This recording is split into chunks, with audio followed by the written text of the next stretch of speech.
10th class प्रिय विद्यार्थियों, आज हम आपके हिंदी क्षितिज में पाठ पढ़ेंगे।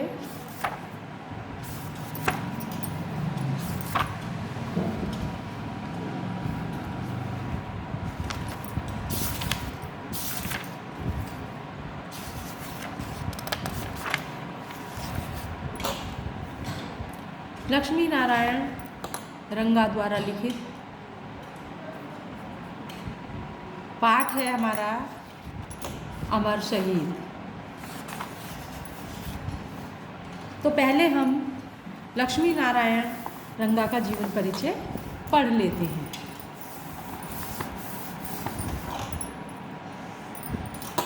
तो बच्चों, लक्ष्मी नारायण रंगा का जन्म 4 फरवरी 1934 को बीकानेर में हुआ।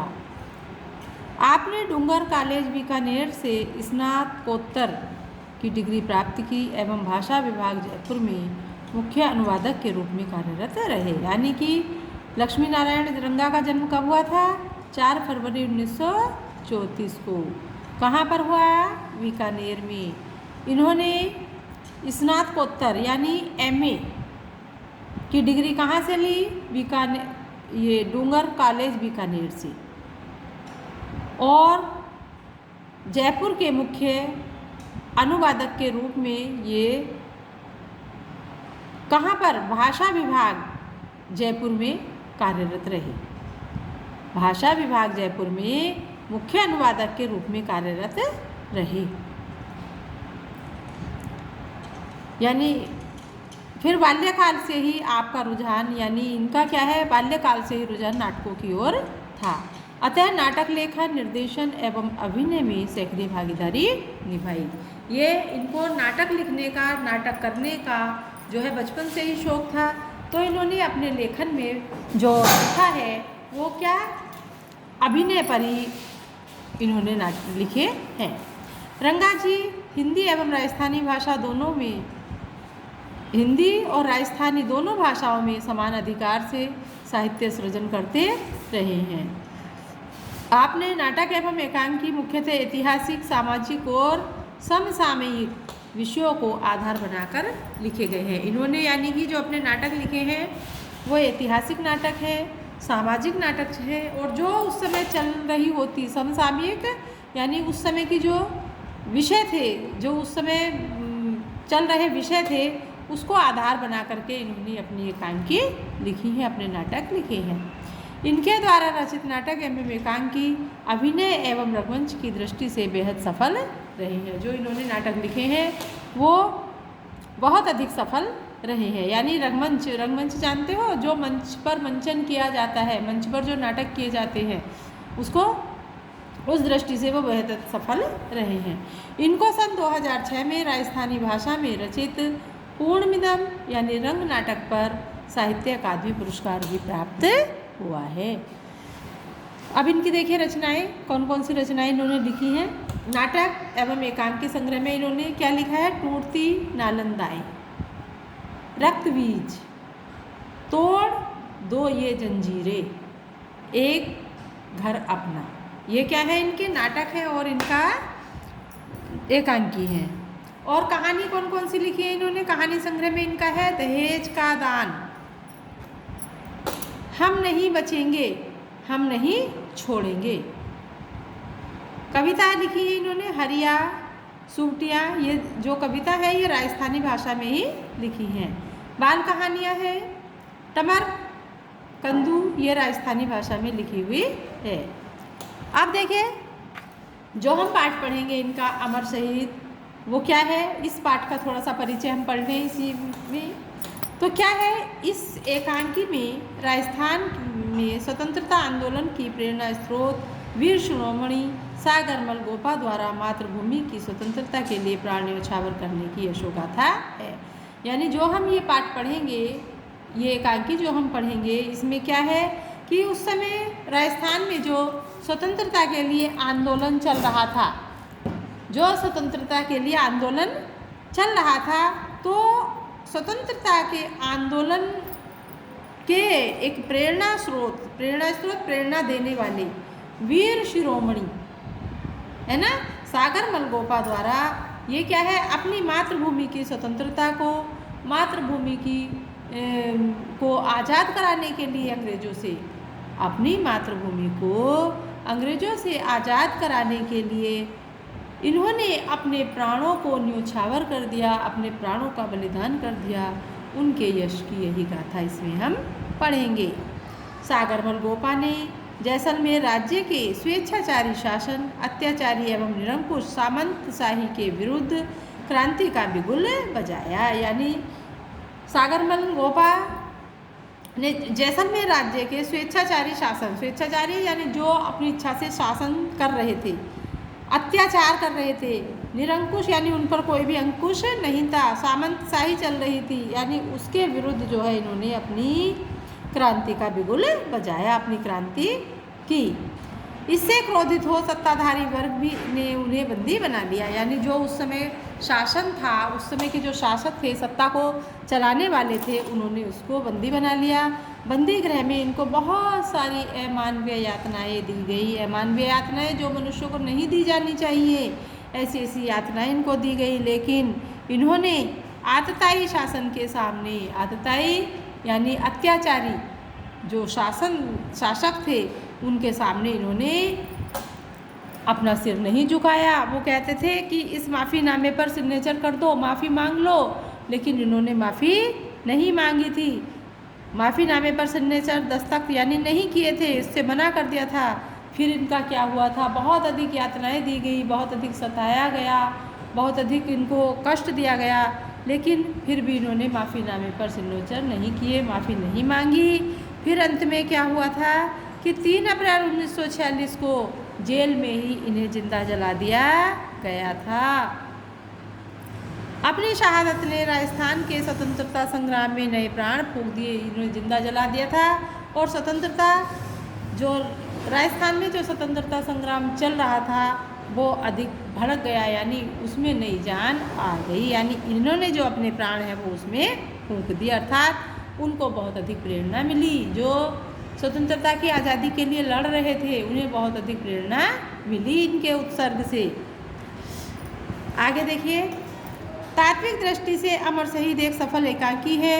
इसकी संवाद योजना में ओजपूर्ण भाषा शैली का प्रयोग पाठकों का ध्यान आकृष्ट करती है। इसकी भाषा सरल है, ओजपूर्ण है, और ओजपूर्ण भाषा ही जो है इसमें पाठकों के जो ध्यान को है अपनी ओर आकर्षित कर लेती है।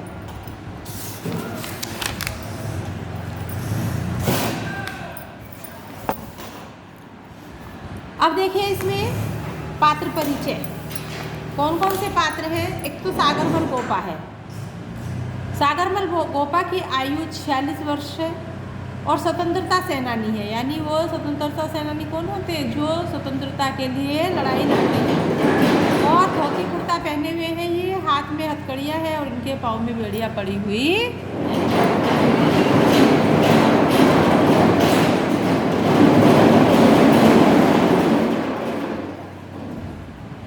गुमान सिंह रावलोद, ये एक पुलिस अधीक्षक है। जेलर करणीदान, ये जैसलमेर जेल के इंचार्ज हैं। बीरबल मुनका सोहिल, अहमद कलर सिपाही आदि हैं ये इनके सिपाहियों के नाम। तो देखिए बच्चों, नाटक शुरू होता है। 3 अप्रैल 1946 की बात है, दोपहर का समय है। क्या होता है, पर्दा उठने पर जेल की कोठरी में का आंतरिक भाग दिखाई देता है। सामने की दीवार में लोहे का दरवाज़ा खुला है। रंगमंच के बीच सागर मलगोपा बैठा है। उसके हाथ पीछे करके उल्टी हथकड़ी लगाई हुई है और पाँव में भारी बेड़ियाँ। बेड़ियों के कारण उनके पाँव में घाव पड़ गए हैं तथा उनसे खून बह रहा है।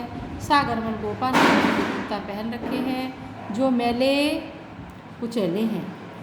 बैतों से बार बार पिटने से कपड़े जगह जगह से फटे हुए हैं तथा उन पर खून के दाग लगे हुए हैं। सागर के चेहरे पर गहरी वेदना के चिन्ह हैं। वह हिलता है तो दर्द से हल्की चीख निकल जाती है। वह दांत पीसकर दर्द को दबाने की कोशिश करता है, पर नीचे के अंगों में मिर्ची कि लुगदी चढ़ाई होने के कारण उसके थोड़े हिलते ही तेज चीख बरबस निकल जाती है। पीछे के दरवाजे में गुमान सिंह रावलोत खूनी भेड़िए की सी नज़र और मुस्कान लिए हुए खड़ा नज़र आता है। तो ये क्या है जो भी आपने पढ़ा, यानी रंगमंच का जब पर्दा खुलता है तो उसमें क्या है, एक जेल की कोठरी का दृश्य है। जेल की कोठरी के दृश्य में, जेल की कोठरी में कौन बैठा हुआ है, सागरमल गोपा बैठे हुए हैं। उनके जो है हाथ में हथकड़ी पड़ी हुई है, जो पीछे की ओर करके कमर की तरफ जो है हाथ पीछे करवा के, यानी पीठ की ओर बेड़ियाँ बांध, हथकड़ियाँ लगाई हुई हैं और पाँव में भारी बेड़ियाँ पड़ी हुई हैं। हथकड़ी और बेड़ियों के कारण कैसी होती है हथकड़ी बेड़ियाँ, लोहे की होती हैं और उसके कारण जो है उसके शरीर में घाव पड़ गए हैं, उन घाव से रक्त बह रहा है। मैले कुचैले वस्त्र पहन रखे हैं और बैतों की मार से उनके वस्त्र जो है फट गए हैं। शरीर पर जो है फटे हुए वस्त्र हैं और पीछे दो सिपाही खड़े हुए हैं। वो कौन कौन है? पीछे के दरवाजे में गुमान सिंह रावलोत दोनों जो है खूनी भेड़िए की तरह, खूनी भेड़िए यानी कि अभी खून कर देंगे, हुंकार भेड़िए की तरह से खड़े हुए नजर आ रहे हैं। ये सागरमल गोपा के चेहरे पर भारी वेदना है, चेहरे पर उनकी वेदना के चिन्ह हैं, क्योंकि उनके शरीर में घाव हैं और उनके नीचे के हिस्सों में मिर्ची की लुगदी लगाई हुई है, जिससे वो कर्रा रहे हैं, चिल्ला रहे हैं। अब देखिए सागरमल चीख कर, नहीं नहीं नहीं, यह पीड़ा, यह अपमान, यह आग अब नहीं सही जाती। गुमान हंस कर के, नहीं सही जाती तो महारावल जवाहर सिंह जी से माफ़ी मांग लो। सागरमल माफ़ी? किस बात की माफ़ी, कौन से अपराध के लिए माफ़ी? गुमान, सागर अगर एक अपराध हो तो बताऊं, राजद्रोह करके तुमने तो जैसलमेर की नाक कटवा दी। कि तुम्हारा अपराध एक नहीं है, तुमने बहुत सारे अपराध किए हैं, यानी इतने अपराध किए हैं कि जैसलमेर की नाक कटवा दी। सागर, राष्ट्र प्रेम करके नाक ऊंची करवा दी। गुमान सिंह, सारे देश में सारी दुनिया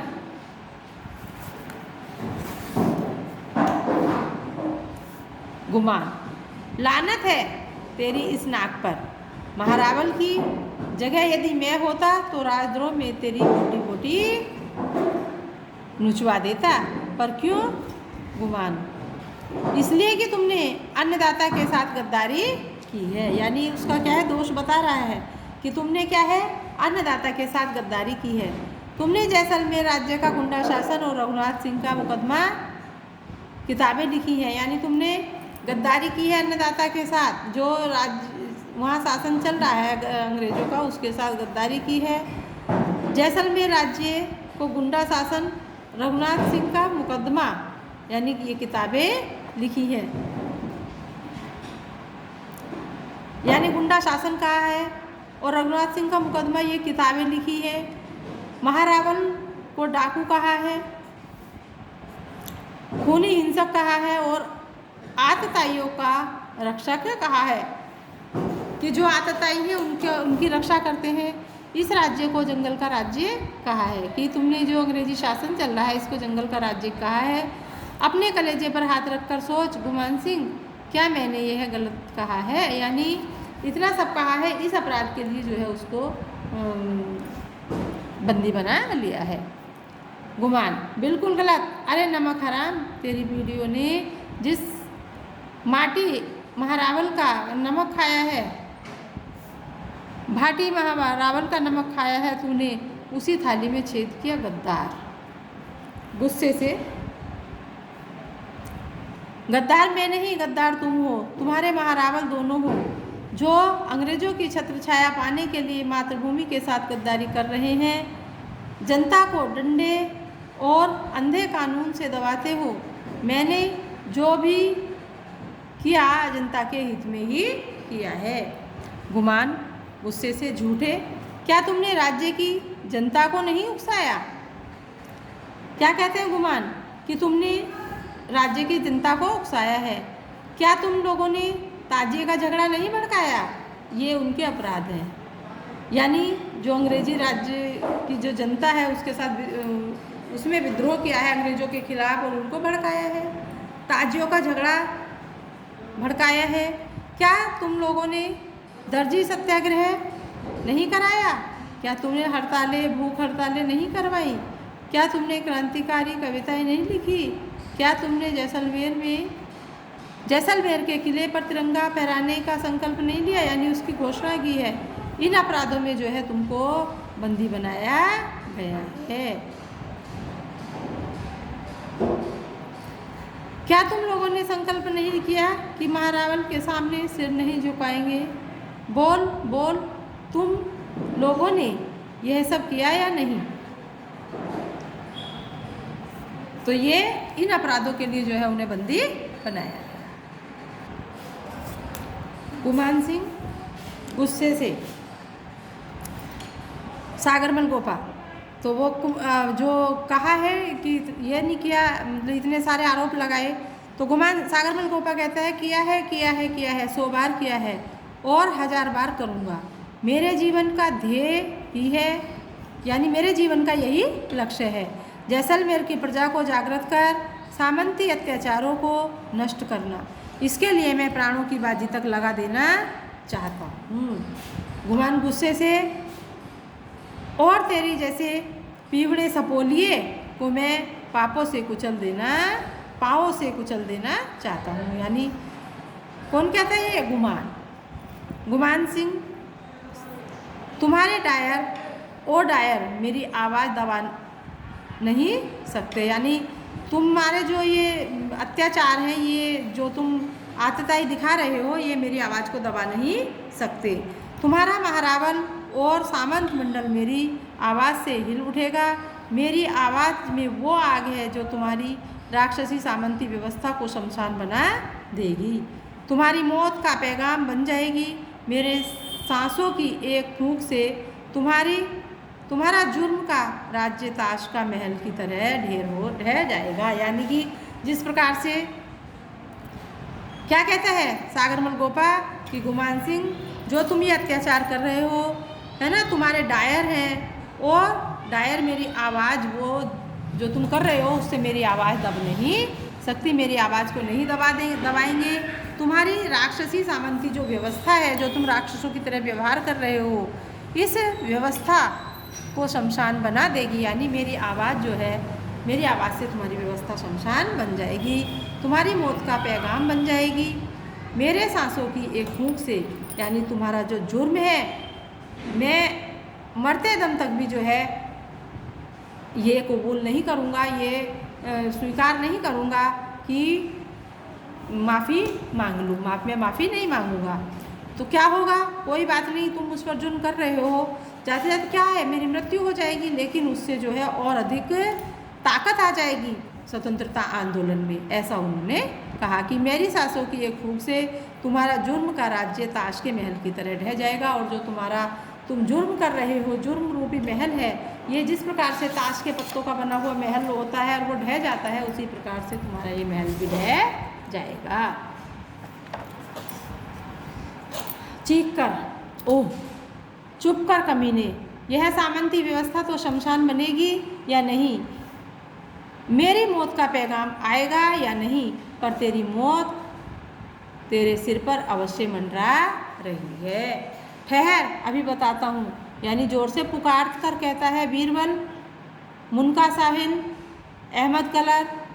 बाहर से तीनों की आवाज़ आती है एक साथ कि आई, है ना, तीनों एक साथ। हुक्म रावलोत जी, यानी वो कहते हैं कि आप हुक्म दीजिए रावलोत जी। तीनों की एक साथ आवाज़ आती है।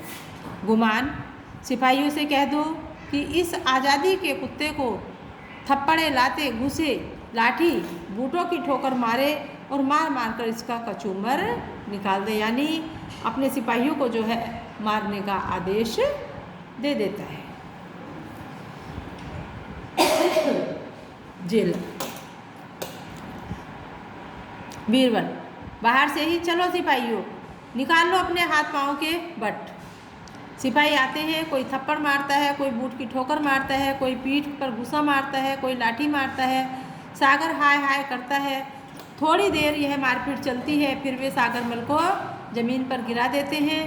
उसके पाँव पर सिपाही खड़े हो जाते हैं और ज़ोर से चीखता है।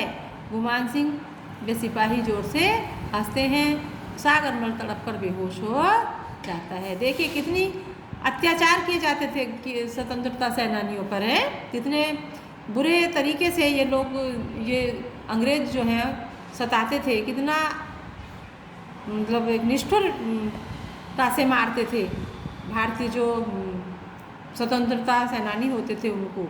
ये हम सागरमल गोपा की इस कथा से समझ सकते हैं। गुमान, फेंक दो इस जिंदा लाश को। सिपाही बेहोश सागरमल को घसीट कर रंगमंच पे एक तरफ डाल देते हैं। इसी समय जेलर दरवाजे में से आता है। वह सागर की ओर ध्यान से देखता है। गुमान, अभी मरा नहीं है जेलर साहब, अभी तो इसे तड़प तड़प कर मरना है। वो सजा दूंगा कि यह, जेलर बीच में बात काट कर, वो तो ठीक है गुमान सिंह जी, पर सभी को एक ही लाठी से नहीं हाँका जा सकता। ये स्वतंत्रता के दीवाने सर कटा लेंगे पर झुकेंगे नहीं। इससे तो नीति से काम लेना चाहिए कि ऐसी नीति से ताकि सांप भी मर जाए और लाठी भी ना टूटे। अर्थात क्या है इसका, सांप भी ना मरे, लाठी भी ना टूटे, यानी कार्य भी हो जाए और किसी को कानो कान खबर भी ना हो, अधिक मेहनत भी नहीं करनी पड़े और कार्य भी सफल हो जाए, या बिना प्रयत्न के ही कार्य सफल हो जाए। गुमान असमंजस्य में, आपकी बात समझा नहीं। कोई बात नहीं, समय आने पर मैं समझा दूंगा। अब आप जाइए, मुझे सागर को होश में लाकर जरूरी बातें करनी है। गुमान जाते जाते, मेरी ज़रूरत पड़े तो बुला लेना। जेलर, जरूर हाँ। गुमान सिंह जाते जाते रुक जाता है। थोड़ा ठंडा पानी भिजवा दीजिए। गुमान जाते हुए, ठीक है। जेलर सागरमल की हथकड़ी खोलकर उसे सीधा करता है, उसकी नब्ज देखता है और सिपाही गिलास और लोटे में पानी लेकर आता है। जेलर सागरमल के मुंह पर 2-3 बार पानी के छींटे देता है। धीरे धीरे कराहता हुआ सागरमल होश में आता है। जेलर उसे सहारा देकर बैठाता है और पानी पिलाता है।